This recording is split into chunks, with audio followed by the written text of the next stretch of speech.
La parole est à Monsieur François Cornu-Gentil. Merci, Monsieur le Président. Ma question s'adresse à Monsieur le Premier ministre et concerne le projet de fusion entre EADS et BAE.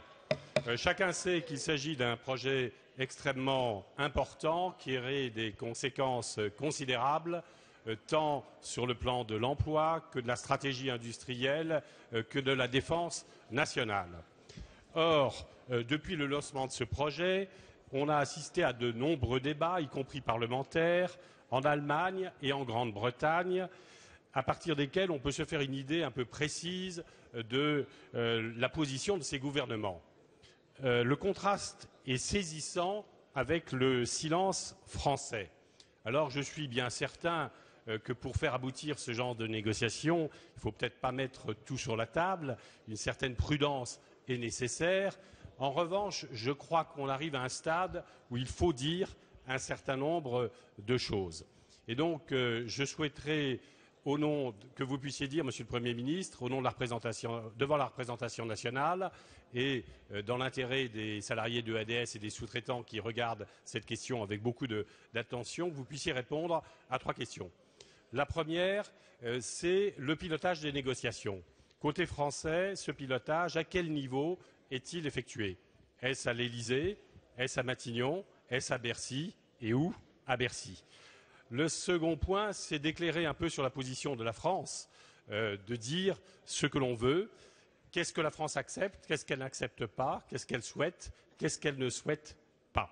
Enfin, si les négociations se poursuivent dans les jours qui viennent, il me paraîtrait indispensable que les ministres concernés et les responsables des sociétés EADS et BAE viennent s'exprimer devant les commissions compétentes de l'Assemblée. Y seriez-vous favorable?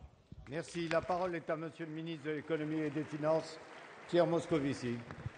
Monsieur le député Cornu-Gentil, vous l'avez vous-même souligné, il s'agit là d'un projet d'une très grande ambition, d'une très grande complexité, d'une négociation extrêmement difficile et sur laquelle, en effet, vous comprendrez qu'une très grande discrétion s'imposait, qu'un pilotage serré était nécessaire et que tout ce qui était sur la place publique aurait été superflu. Je peux vous assurer que le pilotage de ces discussions pour l'exécutif a été évidemment un pilotage uni et que nous avons travaillé sous la responsabilité du Premier ministre à fixer nos positions. Et ces positions, et elles sont toujours valides à l'heure où je vous parle, elles visent d'abord à préserver les intérêts de l'État actionnaire, nos intérêts patrimoniaux.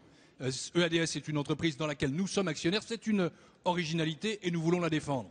Nous avons eu aussi et nous avons le souci de plaider pour les sites français, pour les sites industriels français, pour les emplois en France, pour les intérêts stratégiques de la défense en France. Et c'est tout cela dont nous parlons à la fois avec l'entreprise et avec nos partenaires allemands et britanniques. Vous savez que c'est dans les prochaines heures, dans les prochains jours, que la décision sera connue. Il reviendra au management, comme on dit, à la direction de l'entreprise EADS de faire savoir où nous en sommes. Elle le fera très prochainement. Et pour notre part, nous avons la conscience d'avoir défendu bien, complètement, les intérêts de la France et les intérêts de l'Europe dans cette fusion compliquée. Je peux vous assurer, bien sûr, que nous serons à la disposition du Parlement pour expliquer tout cela. Je vous remercie.